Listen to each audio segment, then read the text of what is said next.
Voilà, bienvenue mesdames et messieurs, c'est dans le cadre de votre émission Évaluation. Pour aujourd'hui, on vous amène justement au cœur de l'assurance en République démocratique du Congo. Vous le savez, vous êtes congolais, vous habitez certainement Kinshasa. Ça pose problème depuis un certain temps. L'assurance, l'assureur, l'assuré.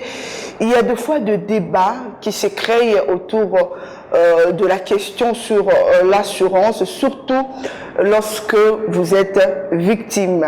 Pour aujourd'hui, on en parle dans cette émission Évaluation.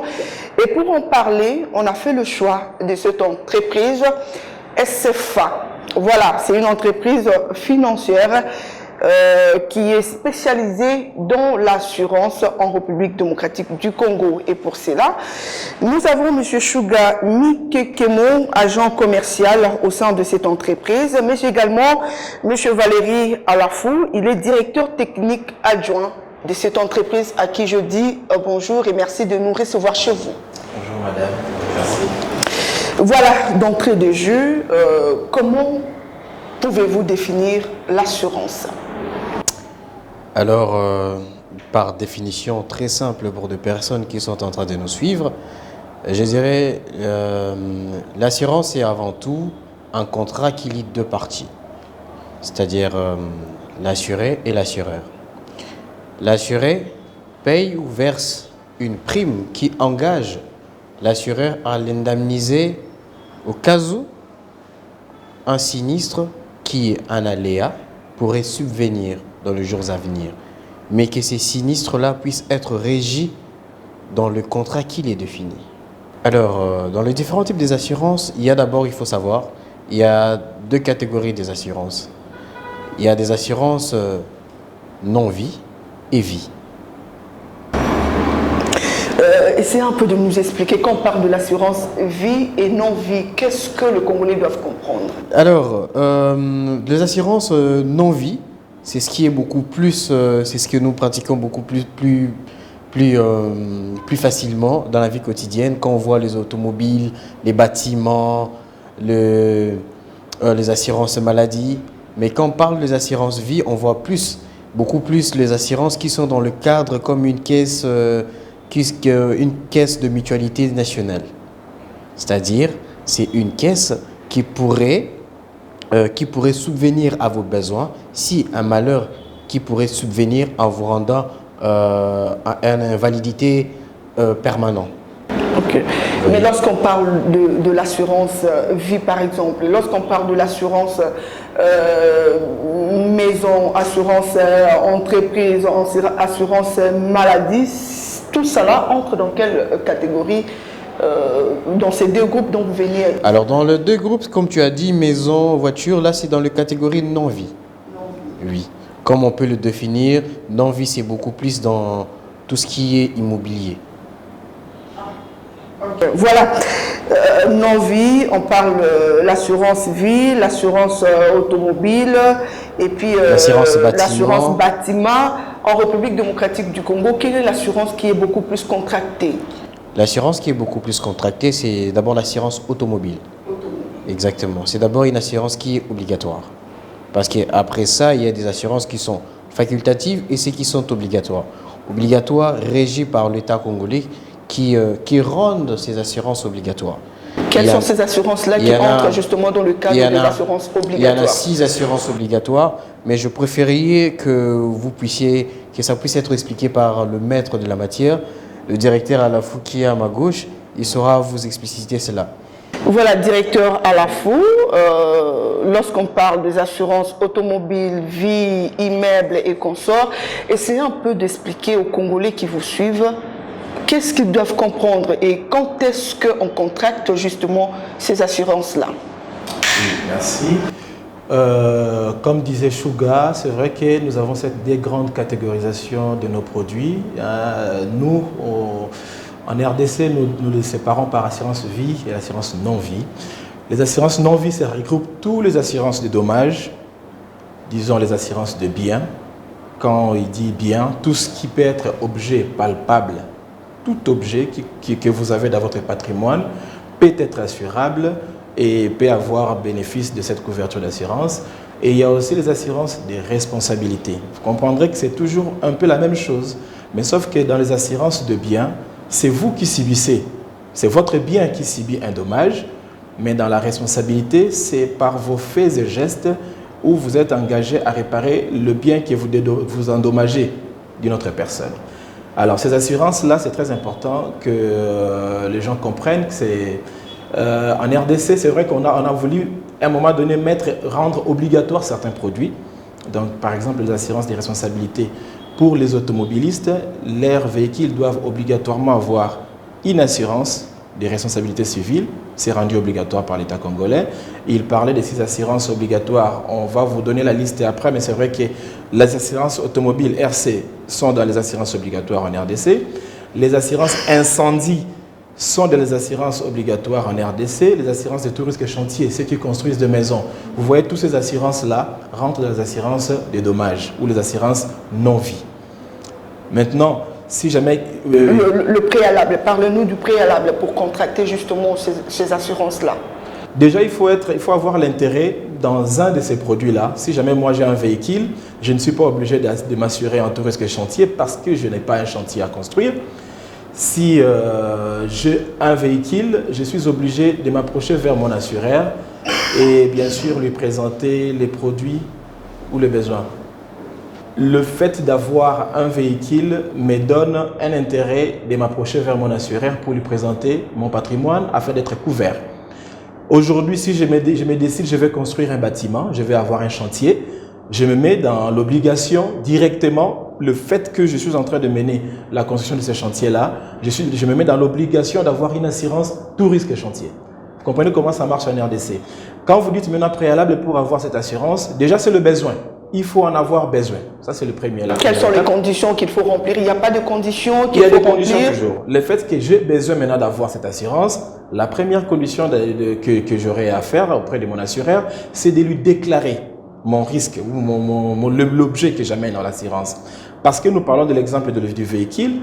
Quel élément que je vais amener chez l'assureur? C'est par exemple le document du véhicule. En RDC, nous appelons carte rose ou volet jaune pendant que vous n'avez pas encore la carte rose. Vous pouvez présenter ces documents-là à votre assureur qui prendra connaissance du véhicule, le fait que vous lui présentez les documents. Ça, c'est la première condition, déclarer votre risque. Et après, l'assureur va vous proposer un prix. Il vous dira, voilà, par rapport à votre véhicule, à son usage et à sa puissance, comme disait à un moment donné Chouga, par rapport à son tonnage, il peut te préciser les montants à payer. Et c'est là peut-être pour une couverture annuelle, pour une couverture semestrielle. Vous comprenez qu'on est un peu flexible quand on vend. C'est vraiment un produit que nous vendons exactement comme tous les autres produits. Sauf nous, quand nous donnons le prix comme ça et que vous payez, vous rentrez avec un papier. C'est un contrat. Un papier, voilà, gardez-le jalousement. Ces contrats-là, vous en aurez besoin. Les jours où il y a vraiment l'évidence qu'il y a un accident ou un autre incident, mais qui est pris en compte par votre contrat, vous revenez chez votre assureur et c'est alors que l'action de l'assurance va commencer, il va vous indemniser. Admettons que je suis assuré, j'ai commis un accident avec une autre voiture, je cogne justement une autre voiture, la voiture également est assurée. Comment ça s'est passé? C'est lui qui cogne, qui vous payez, c'est lui qui cogne dans son compte, qui va prendre en charge, ou c'est lui qui est cogné également doit recourir à vous pour suppléer à tous les dépenses? C'est très important cette question. En réalité, ça arrive plusieurs scénarios lors d'un accident. Avant de répondre à la question, il y a des scénarios où le véhicule, il cogne un arbre. Là, il est lui face à lui-même. Est-ce que l'assureur va intervenir? Il y a un autre véhicule qui va rentrer en collision avec un autre véhicule. Donc, plusieurs scénarios peuvent être mis en cause. Maintenant, dans les scénarios dont tu es en train de relever, où un véhicule rentre en collision avec un autre véhicule, les deux sont assurés, c'est ça la question, hein? Voilà. Ok. Les deux vont déclarer les sinistres chez leurs assureurs. Les deux. Et s'il arrivait que ED était ici chez vous? Plus mieux encore. Plus mieux encore. Et qu'est-ce qui va les départager? On va lire maintenant les rapports de la police. Qui est le responsable de l'accident? Tout commence à ce niveau-là. Même si vous cognez comme ça sur le plan frontal, il y a toujours un qui n'a pas respecté sa bande, il y a toujours un qui a un frein au fait de la route, il y a toujours un qui est vraiment le vrai responsable de l'accident. Et quand cela est établi par rapport au PV ou procès verbal de la police, la personne qui est responsable est censée dédommager la personne qui est victime. Alors l'assureur de la personne qui est civilement responsable va dédommager. Il va réparer les dommages causés par son client à l'autre véhicule. Mais parce que vous embrouillez encore la situation en disant les deux sont assurés à SFA, alors quoi de plus mieux? Les deux, si jamais, maintenant ça va dépendre. Est-ce qu'ils avaient tous deux les garanties des responsabilités civiles? Auquel cas, la personne qui est civilement responsable il ne se verra pas voir son véhicule être réparé. Parce que c'est toi qui es responsable. On va réparer le véhicule de l'autre qui est plutôt victime. Ah, mais voilà, c'est très important de le savoir. Vous êtes tous les deux assurés chez nous, mais en responsabilité civile seulement. En cas d'un accident qui vous met tous les deux en conflit, nous venons regarder qui est le vrai responsable et nous allons indemniser la victime. Pas le responsable, le civilement responsable. Dans ce cas, s'il faut indemniser celui qui est victime, la question qui me vient en tête en tout cas, c'est de savoir c'est quoi alors l'avantage lié à l'assurance par exemple, parce que je suis également assuré puisque je ne suis pas pénalement responsable. On dit que non, on répare seulement de l'autre et de moi on laisse tomber. Dans ces cas-là, vous ne craignez pas que l'on vous traduise en justice, par exemple? Oui, ça arrive parfois qu'il y ait une incompréhension à ce niveau-là, que les clients déclarent, écoutez, moi, j'avais mon assurance, mais après les sinistres, c'est comme ça même qu'il y a même des critiques qui arrivent vers les assureurs ne payent pas. C'est une bonne excuse, mais ils ne payent pas quoi? Tu es assuré, je suis assuré, il est assuré, nous sommes assurés, mais moi, j'ai l'assurance, tout risque automobile, madame. Toi, tu as l'assurance des responsabilités civiles. C'est deux garanties différentes. Cela limite les champs d'activité de l'assurance que vous avez. Je suis assuré en responsabilité civile, ça veut dire quoi? Mon assureur, pour toutes les fois que je serai responsable des accidents, venez intervenir pour réparer les dommages que je vais causer à d'autres personnes. C'est ça, l'assurance des responsabilités civiles. Ne venez pas réparer mon véhicule, ça je peux le faire moi-même. C'est ça le contrat que tu avais signé. Exactement ça. Maintenant, en tout risque, j'ai dit à mon assureur, non, moi je ne vais pas savoir si je suis responsable ou pas. Je compte d'abord couvrir mon véhicule lors d'un accident. Je ne vais pas avoir un véhicule cabossé, je suis responsable quelque part. Je ne vais pas avoir un véhicule égratigné, je veux avoir mon véhicule pimpant neuf. Si jamais je connais un accident, ok, je peux être responsable. Alors à ces moments-là, indemniser la personne qui est victime. Vous mettez combien de temps justement pour répondre lorsqu'il y a accident, lorsqu'il y a incendie, lorsque vous mettez combien de temps justement pour répondre vous en tant que SFA? Les temps, comme je peux le dire, les temps est relatif. Mais nous avons aussi des limites à ne pas dépasser. Déjà au départ, vous devez l'assurer, il doit nous déclarer à quel moment est arrivé son sinistre. Il doit nous le déclarer dans l'échéance qui est reconnue par la loi. La loi t'oblige par exemple pour un accident en automobile, il faut nous déclarer dans les 8 jours qui suivront l'accident. Déjà, il y a un 8 jours qui doit être consommé, juste qui te concerne pour la déclaration. Et quand tu nous déclares, je peux venir vérifier, mais ce n'est pas encore l'indemnisation. Je viens vérifier pour étayer ce que vous dites dans votre déclaration. Voilà, c'est arrivé dans telle circonstance, telle circonstance. Maintenant, dès que j'ai tous les éléments, je vous demande ce que je veux. Par exemple, je peux vous demander, ok, ramenez-moi le devis de réparation. Le temps que vous ferez pour m'amener le devis de réparation ne dépend pas de l'assureur. Si vous allez voir votre garagiste, ou si jamais parce qu'on parle de cas ou d'un accident automobile, le temps là, ça dépend de vous. Du moment où vous venez avec tous les éléments, moi, le jour suivant, je peux déjà vous programmer par la caisse afin que vous soyez payé. En tout cas, dans la plupart des cas, nous libérons notre client en ayant une semaine. En ayant une semaine. Pour le moment, on va parler de votre société, cette société financière d'assurance qui s'est implantée ici à Kinshasa. Vous êtes également à l'intérieur. Parlez-nous un peu de vous. Qu'est-ce qui vous a poussé justement à naître? Et puis, vous êtes là pendant combien de temps déjà? Vous êtes venu répondre à quels besoins? Puisque nous savons qu'il y avait déjà des entreprises qui assuraient justement l'assurance ici à Kinshasa. Alors, merci beaucoup madame pour la question. Déjà, pour commencer, c'est le souci de venir en aide de la population congolaise qui a eu naissance de la SFA Congo. Il y a eu, depuis 2 temps, il y avait le monopole dans le secteur des assurances. Aujourd'hui, nous sommes tous ravis qu'il y ait l'existence de l'ARCA, Autorité de régulation et de contrôle des assurances. Avant, il n'y en avait pas.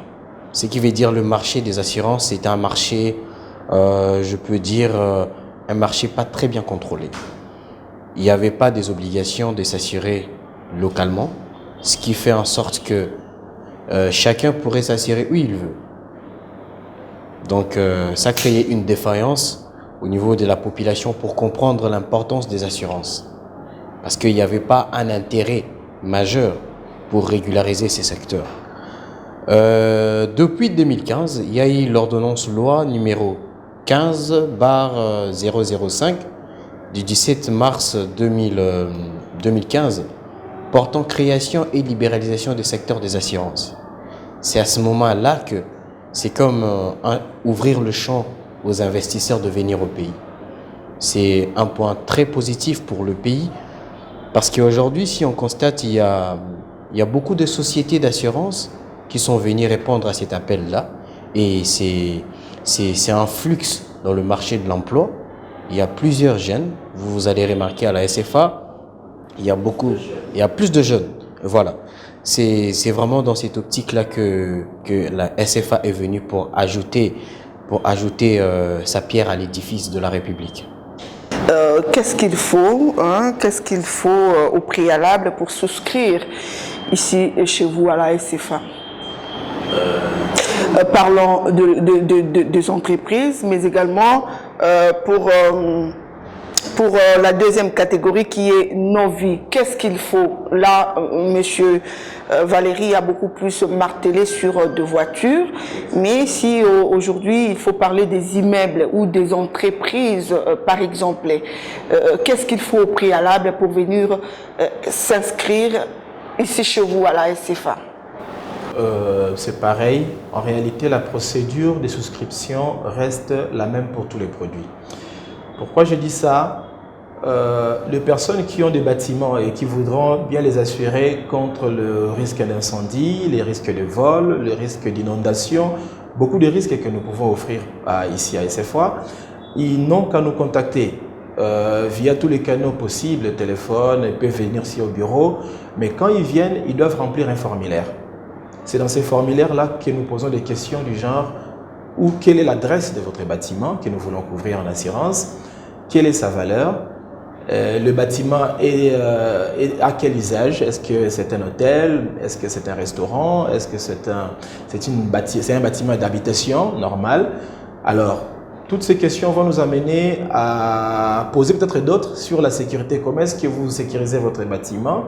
Et quand nous avons vraiment les éléments importants, nous pouvons donner une proposition d'assurance. Et quand vous avez la proposition d'assurance, c'est à vous maintenant de décider, d'accord, je vais payer avec vous, je vais avancer avec vous. Ou alors, il peut dire, écoutez, telle garantie, je trouve que ça alourdit un peu ma proposition. Est-ce qu'il y a possibilité d'enlever telle garantie pour que ça soit souple? Parce que je vous dis déjà que la prime que les clients payent dépend relativement, directement de la valeur de ce qui nous amène en assurance, la valeur de son bâtiment, la valeur de tous les contenus, dépend aussi des garanties qu'il veut avoir. Tu vois, quand un bâtiment est là, ce n'est pas le bâtiment est couvert. Comme je disais, le bâtime est couvert en quoi? Il doit avoir plusieurs garanties dont il peut avoir besoin. Vol, c'est un risque que nous couvrons toujours dans les bâtiments. Incendie, c'est une garantie que nous offrons aussi pour les bâtiments. Dégâts des eaux, inondations, après les fortes pluies, si jamais les eaux rentrent dans la maison, ça peut tout casser, surtout des maisons où vous avez des histoires étalées, même si vous aviez vos supports, ça peut bien abîmer des histoires à l'intérieur. Ce sont des différentes garanties, même pour des catastrophes naturelles, tremblements de terre, volcans. On a connu à l'Est des gens qui étaient assurés chez nous, qui ont déclaré par rapport au volcan qui s'était mis en éruption à un moment-là. Ce sont des histoires qui nous assurent. Mais quelqu'un peut dire, non, si vous m'assurez jusqu'à l'éruption volcanique, ça sera cher. Je veux que vous m'assuriez seulement en incendie pur et simple. Là, vous payez moins cher et c'est vous qui choisissez. Justement, par rapport à ces problèmes, parlez-nous un peu le principe, le calcul et la composition justement de la prime. Ça se calcule comment? Ça se passe comment?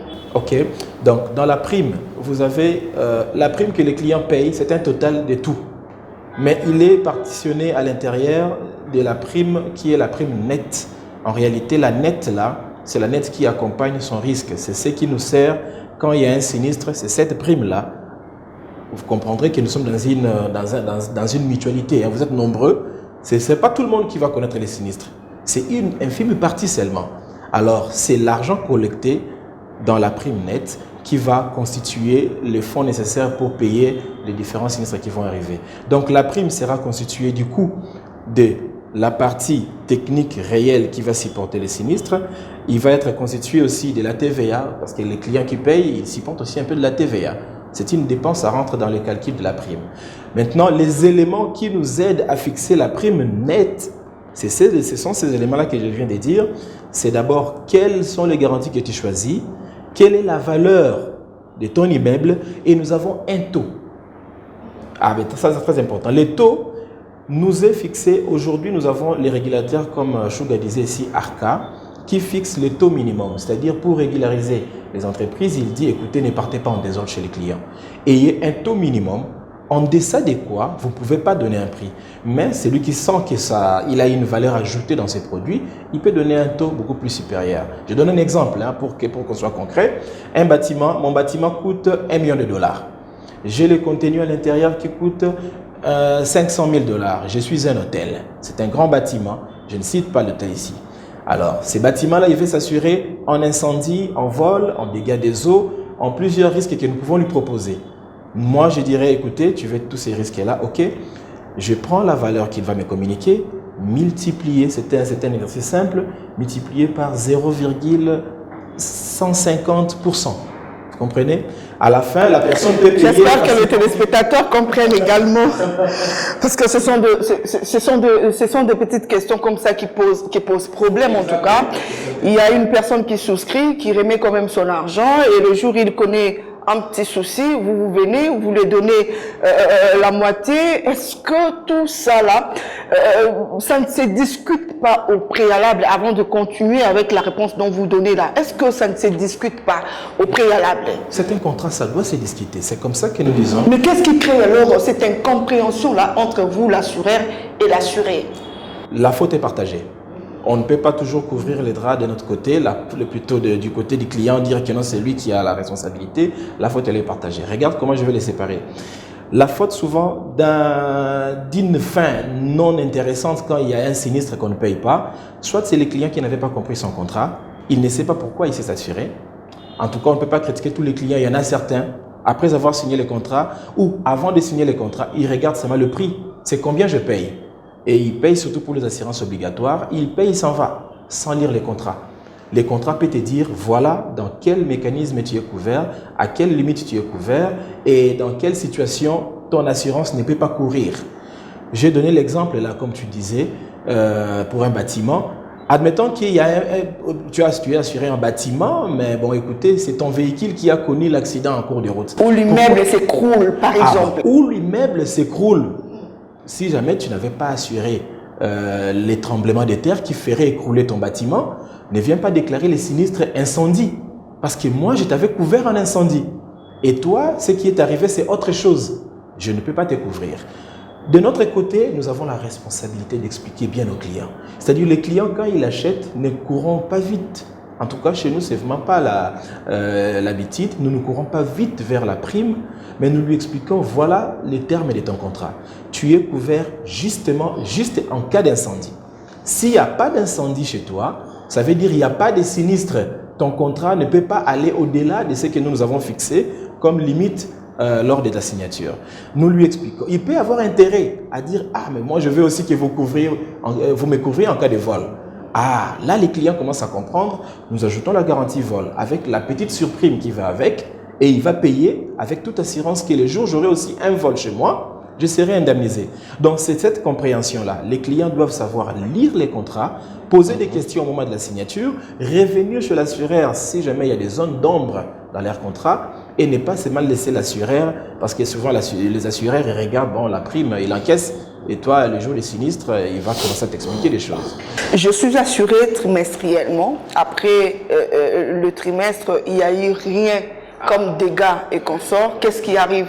On remet l'argent à l'assuré ou vous gardez quand même et puis vous reconduisez les contrats pour le trimestre prochain? Qu'est-ce qui se passe? Très bonne question.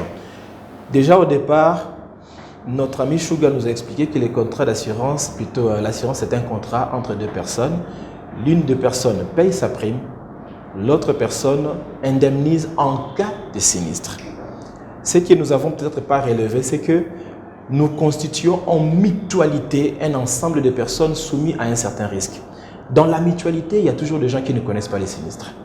Il y en a ceux qui vont connaître un sinistre, ça veut dire à la fin, c'est l'argent du pool, l'argent de la mutualité qui va aider ceux-là qui vont connaître les sinistres. Maintenant, quant à la question de savoir sur les remboursements, comprenez une chose, que l'assurance, on ne peut pas rembourser la prime qu'on a déjà payée. Pourquoi? Cette prime-là, tu l'as consommée par la quiétude que l'assureur t'a donnée. Soyez calme, madame. Les jours où vous connaîtrez un sinistre, je veux vous indemniser. C'est un service que nous avons rendu. Tu as vécu avec quiétude, tu as roulé normalement sur la chaussée, tout en te préservant qui est bon, je me préserve, mais les jours où le mal arrive, j'ai mon assureur. Madame, cette quiétude-là, ça se paye. C'est ça la prime que vous avez payée. Mais les jours où vous connaissez aussi les problèmes, je ne vous abandonne pas. Je viens vous accompagner pour que vous soyez remis dans vos droits exactement comme vous l'étiez avant sinistre. Et la prime d'assurance de ce fait ne peut pas être remboursable. Parce qu'un exemple simple, pourquoi je vais te rembourser pendant que cette prime-là a aidé une autre personne pendant qu'il a connu son sinistre? Exactement. Des fois, ça peut faire rire, mais des fois, ça nous arrive. Une personne a payé $250, je donne un chiffre comme ça, mais il connaît un sinistre qui va nous faire dépenser $10 000. Ah, mais d'où viendra l'argent? Là, tu n'as pas posé la question. Hein. Est-ce que ça concerne celui qui vient s'assurer auprès de vous, par exemple? Est-ce que ça le concerne? Oui, ça concerne. Pourquoi? Parce que vous allez remarquer, comme venait de dire le directeur Alaf, c'est une caisse de mutualité. À chaque fois, c'est-à-dire, il y a le personne, vous avez payé votre prime d'assurance. Et la prime que vous avez payée, c'est pour un contrat bien déterminé. C'est pour un risque bien déterminé. Rassurez-vous qu'il y a d'autres personnes aussi qui ont payé la prime. Donc, ça régit un ensemble de personnes qui constituent maintenant une mutualité. Je donnerai un exemple. L'argent que nous utilisons pour rembourser les personnes sinistrées, cet argent-là, où trouvons-nous cet argent? C'est l'argent de la caisse de mutualité que payent plusieurs personnes. Et à chaque fois maintenant, s'il y a une personne qui bouge la caisse de mutualité, cette personne-là cumule ce qu'on appelle malus bonus à la fin de l'exercice de son contrat. Pourquoi? Parce que nous, l'assureur, on s'est dit, c'est un client qui a dérangé la caisse des autres. On est des personnes de bonne foi. C'est-à-dire quoi? Chaque fin d'exercice, nous évaluons la mutualité. Nous arrivons à voir qui ont eu des sinistres, qui n'ont pas eu. Les personnes qui n'ont pas eu des sinistres vont bénéficier de ce qu'on appelle claim bonus. Qui veut dire? Claim bonus, c'est-à-dire, nous, assureurs, on s'est dit peut-être, à l'exercice de l'année prochaine, on fera une réduction très considérable de 5% ou 10% à cet assuré. Alors, pour des clients qui ont connu des sinistres, à la fin de l'année, on va faire ce qu'on appelle le malus bonus. Le malus bonus consistera à l'assureur d'augmenter un peu la prime d'assurance pour ces clients-là. Parce que, généralement, si un client, nous, on a les soucis, et c'est ce qu'on demande à la population, et le directeur avait martelé ses points en disant, quand vous avez votre contrat d'assurance, ayez l'aimabilité de lire. On sait que c'est beaucoup de paperasse, mais c'est important. Vous allez voir qu'à un moment donné, vous avez évoqué que non, les assureurs, vous ne payez pas. C'est un problème que plusieurs Congolais rencontrent. Hein? Un sinistre est considéré dès lors que c'est respecté, c'est inclus dans le contrat qui vous lie, qui est défini. Je donne un exemple. Qu'est-ce qui se passe concrètement lorsqu'il n'y a pas fait Pourquoi est-ce que vous ne payez pas? Là, nous ne voyons pas la société SFA, nous parlons de l'assureur dans la généralité en tout cas. Exactement. Alors, je vais répondre à votre question, madame, mais avant tout, je vais vous poser une toute petite question. Ici, en République démocratique du Congo, il y a de ces chauffeurs qui se permettent, par exemple, de rouler en sens contraire. Ces chauffeurs se permettent à rouler en sens contraire et il a un accident. Cette personne, il répond aux normes routières ou pas? Dans ces cas-là, il est quand même assuré. Alors, nous on est régi à des clauses. Je parlerai par exemple de clause de non-opposabilité. Non-opposabilité consiste à ce que l'assureur ne puisse pas s'opposer à un risque causé par son client. C'est-à-dire, si mon client commet, par exemple, j'ai un client qui a commis des dégâts. Moi, en tant que son assureur, la première des choses que je ferai, c'est venir répondre à mes obligations. Parce que je suis régi par la non-opposabilité qui m'oblige à répondre à tout ce que le client, là ça rejoint maintenant ce que le directeur avait parlé de la responsabilité de mon client. Donc je réponds aux responsabilités de mon client. Tout ce que mon client peut faire va retomber sur moi, l'assureur. C'est moi qui est responsable de ses actes. Il y a également une question, M. Chouga ou M. Valérie, vous allez voir qui va répondre à cette question. Je suis assuré, mais pendant la période de l'échéance, je n'ai pas connu de problème ou je n'ai pas été en tout cas connu de problème. Dans ces cas-là, qu'est-ce que vous faites? Vous reconduisez notre contrat pour l'échéance prochaine ou qu'est-ce qui se passe? Donc, vous posez la question de savoir si jamais la personne n'a pas connu des sinistres à la fin de l'année, qu'est-ce qu'on peut faire? Non, il va reconduire, il est obligé d'ailleurs de reconduire son assurance, il se serait même prudent pour lui. Ça s'est fait automatiquement, c'est-à-dire que ce que j'avais déjà payé est reconduit carrément pour l'année prochaine, comment ça se passe? Non, quand je dis reconduire, c'est les termes et conditions du contrat, mais la prime, elle doit encore être payée, c'est-à-dire tu avais payé la prime pour la période X ou la période N, et pour la période N+1, tu dois payer encore la prime de renouvellement. Et même dans l'exemple qu'on avait donné récemment ici, s'il ne paye pas et que l'échéance de l'ancien contrat est dépassée et après il connaît un sinistre, il n'est plus couvert. Malheureusement. C'est-à-dire le contrat quand il est signé sur base du temps. Tu as pris ton contrat pour 6 mois, une année, 1 mois. Nous avons des contrats comme ça.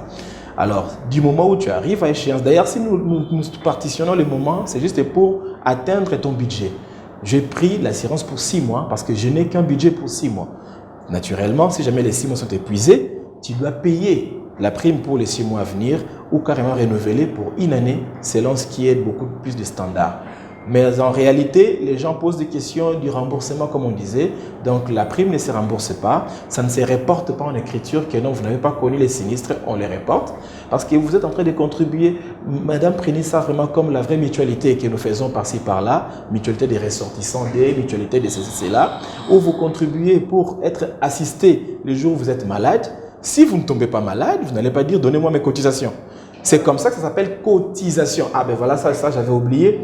Les termes primes, ça peut être beaucoup plus magique, mais pour les rendre plus moral, croyez-moi, ça s'appelle aussi cotisation. Est-ce que vous avez donné votre cotisation de cette année? Ne dites pas j'avais donné de l'année passée, cette année je ne vais pas la donner. Donc vous comprenez que c'est quelque chose qu'on doit payer chaque période où vous voulez bénéficier. Avant de parler de modalités de résiliation d'un contrat, on va d'abord parler de chiffre d'affaires. Qui est censé de payer, qui est censé de déclarer justement son chiffre d'affaires? Est-ce un individu qui vient signer un contrat avec vous ou il y a deux catégories de ceux-là qui doivent déclarer leur chiffre d'affaires? Et en quoi c'est important de déclarer son chiffre d'affaires? Ok, dans certains produits, l'assureur estime que c'est important de savoir l'importance du client qu'il veut couvrir en assurance. Et c'est bien fait parce que vous faites la différenciation entre un client, personne morale, une société, et un client particulier, une personne physique. Déjà, pour une personne physique, je vois très mal lui demander son chiffre d'affaires ou, je ne sais pas moi, son volume de compte en banque. Non, on ne peut pas lui poser cette question-là. Pour les clients particuliers, on regarde qu'est-ce qu'il veut couvrir. Il veut couvrir le véhicule. Nous sommes plutôt tentés à savoir quelle est la valeur de votre véhicule. Il veut couvrir un bâtiment. Nous sommes tentés à savoir quelle est la valeur de votre bâtiment. Pour une société, ce n'est pas aussi dans tous les cas que nous avons toujours besoin du chiffre d'affaires de la société. Pour la plupart des cas, ce sont des assurances qui ne dépendent que de la valeur de l'objet que vous assurez. Mais surtout pour des assurances de responsabilité générale. C'est-à-dire une société X qui a un chiffre d'affaires de 1 million se fera plus attaquer à la justice par les tiers qu'une personne qui n'a qu'un chiffre d'affaires de 100 000 $ par exemple.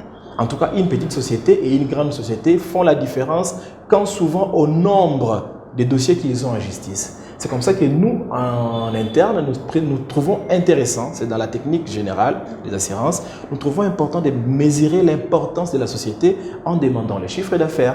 Nous pouvons demander même la masse salariale. Vous comprenez? Nous pouvons dire qu'écoutez, quel est le volume de la masse salariale que vous donnez à vos agents? Nous pouvons même demander aussi quel est le nombre de ton personnel. Tu es une société, c'est quoi le chiffre de l'effectif que vous avez? Et demander même parfois quel genre de contrat vous avez avec certains clients. Ça, c'est juste pour déterminer la grandeur de la société. Ça n'a rien à voir avec des informations que nous pouvons divulguer. Voilà, le chiffre d'affaires déclaré a-t-il un impact sur la cotisation? Oui, très bien. Oui, un impact sur la cotisation, sur la prime.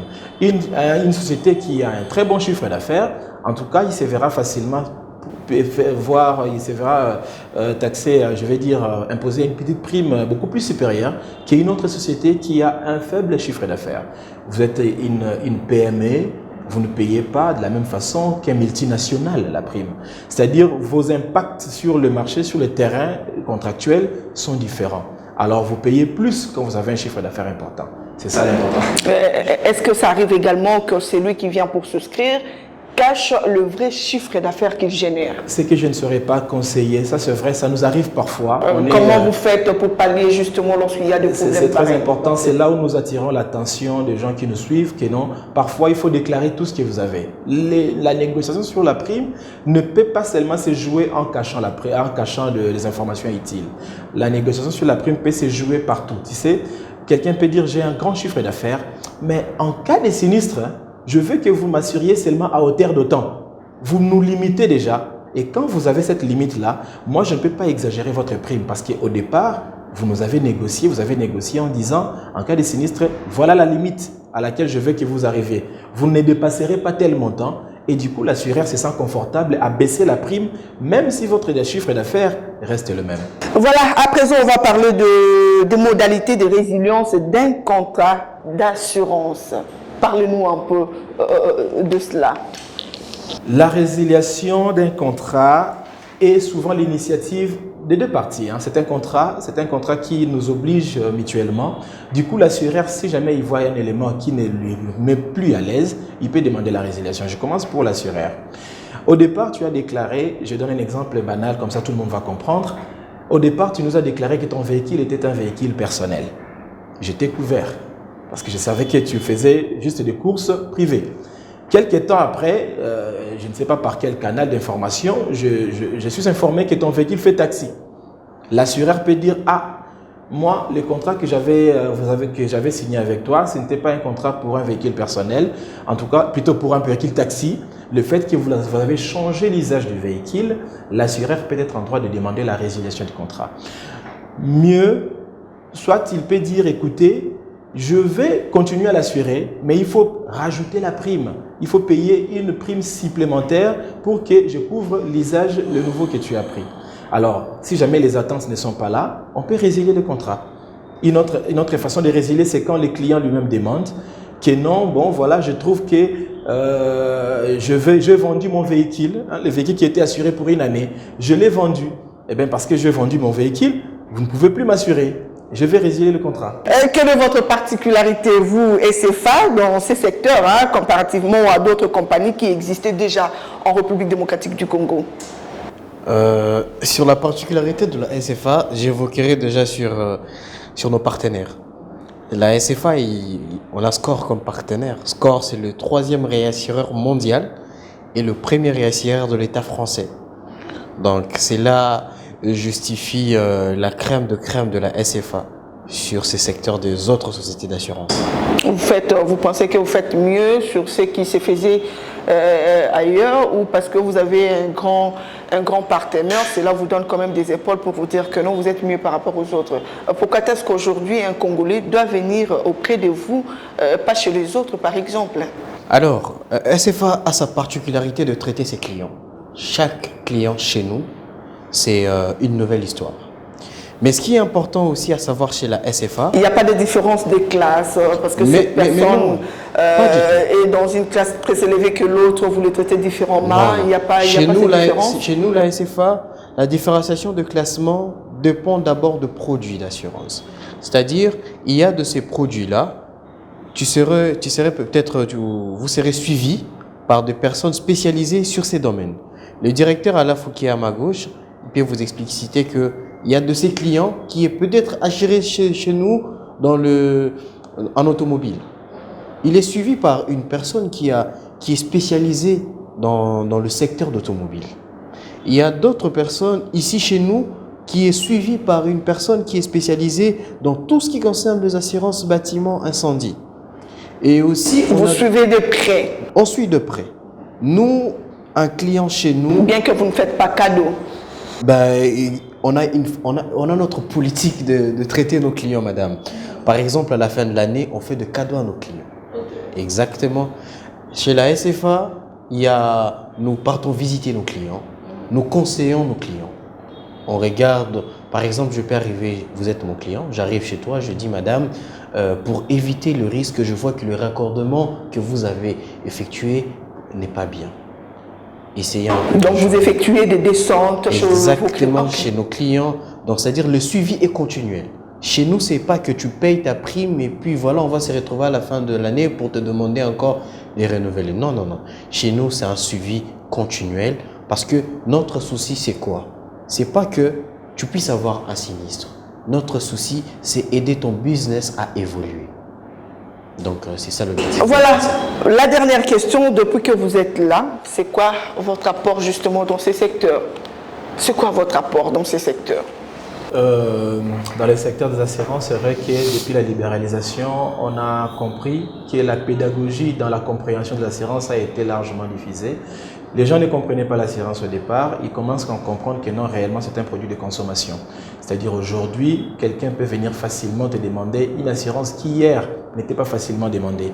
Hier, nous disions que les produits phares, les produits les plus achetés, les vendus, c'était l'automobile.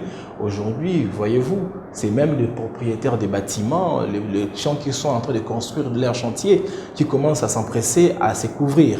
Pas forcément parce que ces assurances-là sont obligatoires, mais parce qu'ils ont compris l'importance d'être couverts. Parce que le jour où les sinistres arrivent, c'est souvent à ce moment-là qu'on s'est dit, écoutez, si j'étais assuré.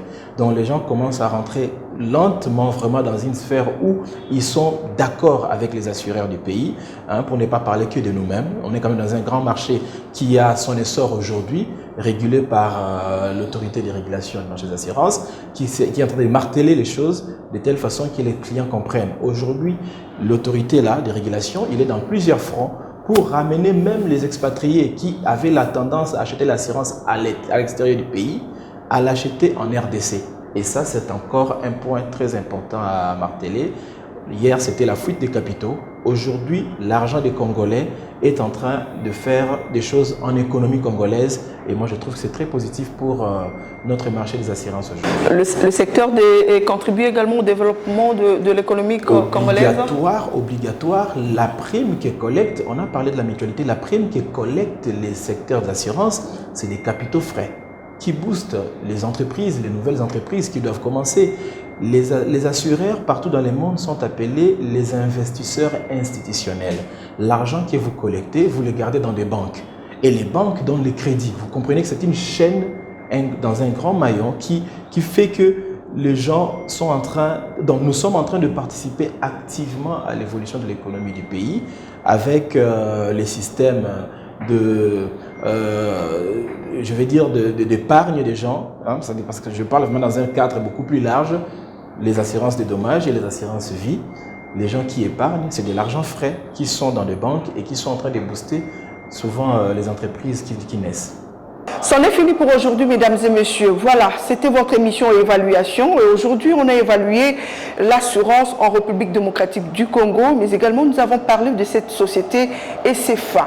C'était quoi sa spécialité? Qu'est-ce qu'elle a apporté de plus dans ce qui existait déjà dans ces secteurs-là? Vous les avez entendus et c'est Valérie Alafou, directeur technique adjoint ici dans cette entreprise, mais également M. Shuga Mikekemo, agent commercial de cette entreprise. En tout cas, merci d'avoir répondu à nos questions.